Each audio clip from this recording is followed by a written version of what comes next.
Chapter 11. What the City Decides.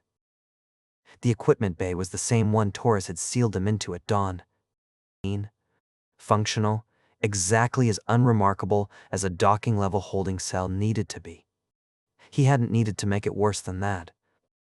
That told Kess more about how sure he was than any lock could have.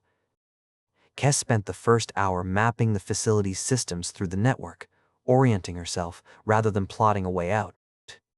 The bay connected to atmospheric conduits that ran through the docking level's infrastructure. Through those conduits she could feel, distantly, the pulse of the city, muted but present. Like hearing a conversation through a wall. Torres hadn't tried to cut her off from it. He couldn't, not without shutting down the docking level's own life support, along with the cell. 4 prisoners were not worth that cost. So he left the connection intact and treated every use of it as evidence. "Sarah," she said, to the air. A pause. A pause. Then, through the conduit connection, the sense of intention across distance she had first noticed in the below. Present. Listening. What can you reach from where you are? Sarah was in District 7, moving freely. Torres' containment orders covered the team and the individuals who had been in the centers at the time of the sealing. 212 workers had completed the process before Torres docked.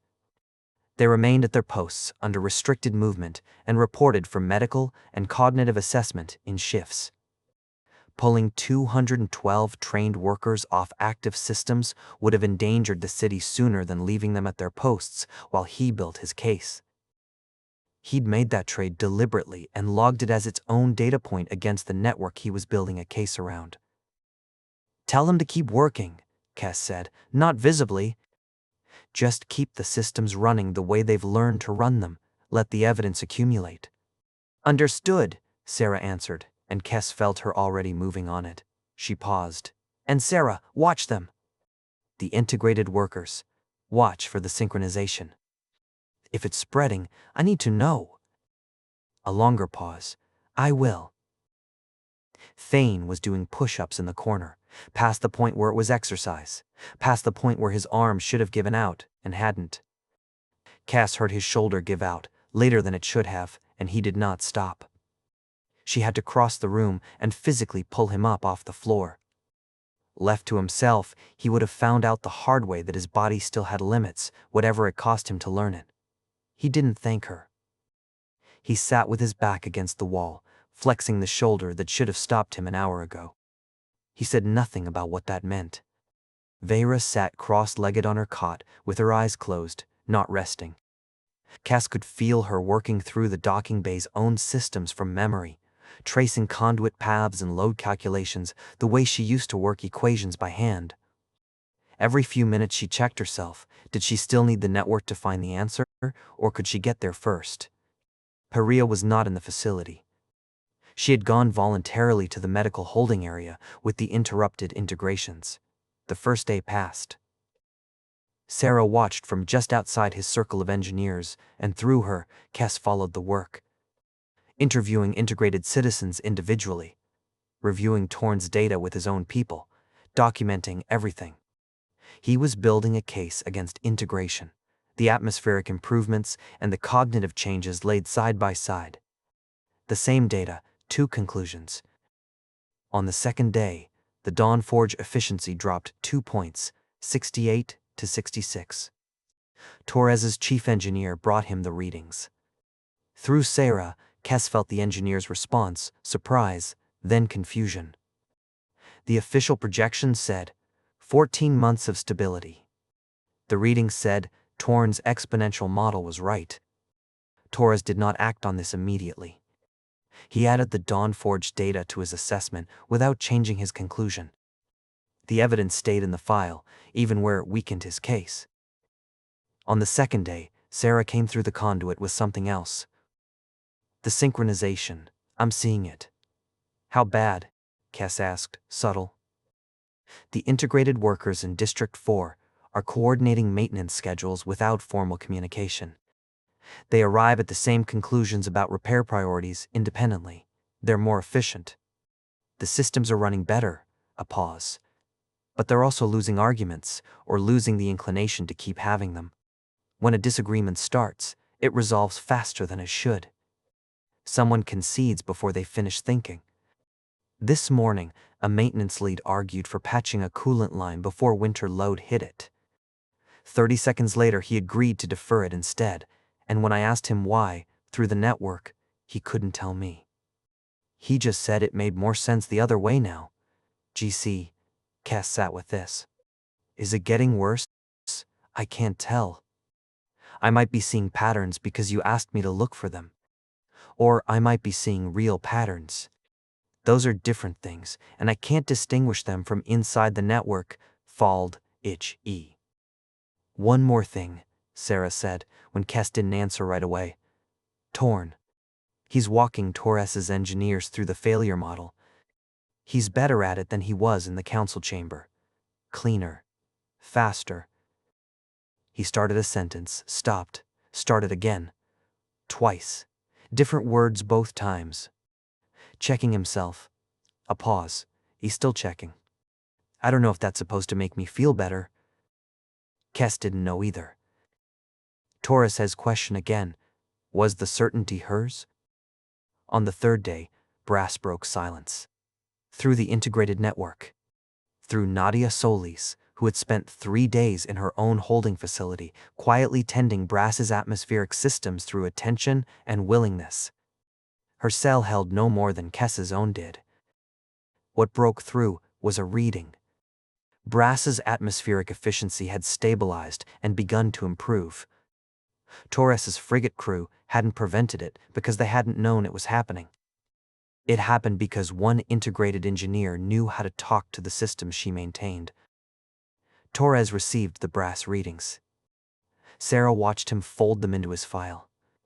She reported back almost verbatim, a note beside the improvement, about a single individual maintaining citywide infrastructure from inside a holding cell without equipment. He'd classified it as evidence of the network's reach, not its benevolence. Kess turned it over and found she couldn't argue with the classification. She wanted him to have misread it. He hadn't. That afternoon, Torres did not come to the bay. He added Brass to his assessment and left every order in place. Kess lay on the cot and stared at the ceiling and thought about what Thane had said on the observation platform. If the network ever gives me a certainty that feels like breathing, I'm going to hold still and let it pass. She tried to hold still. To let the certainty pass and see what was left underneath. What was left was simpler and less comfortable than certainty. The Dawn Forges were failing. Integration could save the infrastructure. Integration also changed people in ways she could not fully predict or control. The planet was not lying. The planet was also not neutral. That was the situation. She thought of the grief she'd carried for 5 years looking for Jace, not just missing him. Hating, very specifically, the version of herself that hadn't gone looking sooner. Whatever integration smoothed the way, she was less afraid of losing the certainty than of losing that exact, particular anger. She took it as proof she'd loved him honestly, and she didn't know what she was without it. She understood Torres' refusal now. It did not buy the Dawn Forges another day. On the third evening, Pyria came. Torres' people had never quite prevented her from moving between the medical area and the holding facility. The first officer had challenged her. She'd said the interrupted integrations needed someone who understood what was happening to them. She'd offered to explain it to him too, if he wanted to hear it. He hadn't taken her up on it, but he also hadn't stopped her. Neither had the two who came after him. Kess suspected each of them had quietly decided it was a risk worth taking. She sat on the edge of Vera's cot and was quiet for a long time. Kess waited. My grandmother's journal, Pyria said. I told you about it, the entries that changed. Shorter, less particular. More aligned with the community. I remember. There's an entry I didn't mention, near the end. She wrote, I chose this for my daughter and my daughter's daughter, and I no longer feel certain that the choosing was mine. The community needed me to choose it. The planet needed the community to need me. I cannot find the edge where my will ends and the larger will begins. I have stopped looking. That is either wisdom or surrender, and I am no longer the person who could tell the difference. The holding facility was very quiet.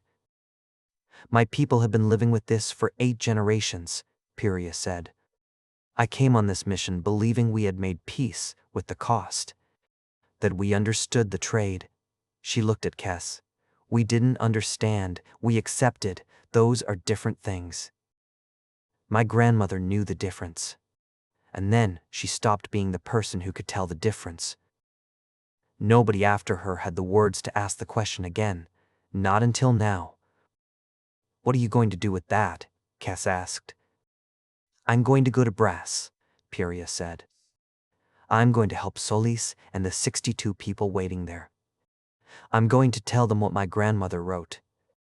And I'm going to give them her journal to read before they choose. She paused.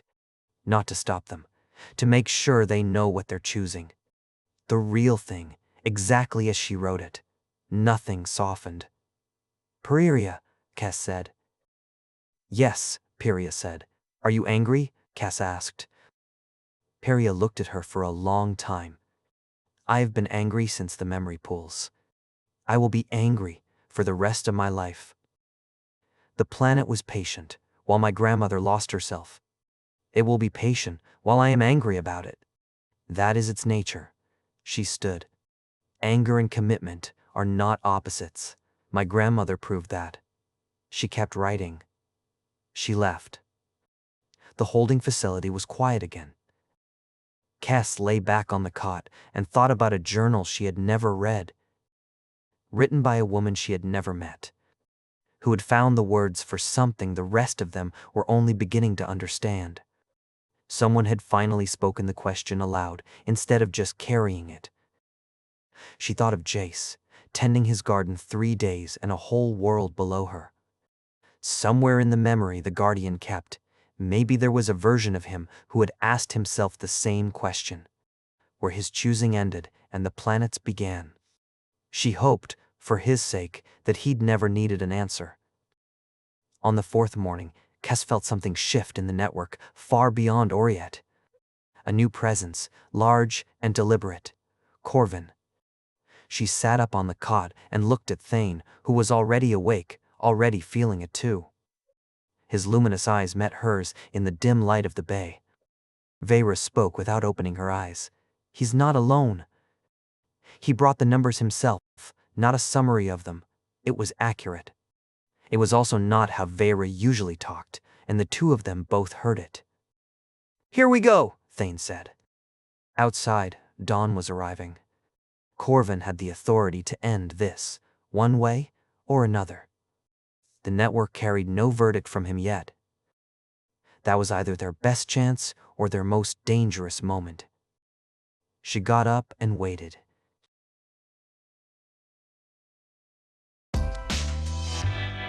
Chapter Guild, Stories for Your Mind.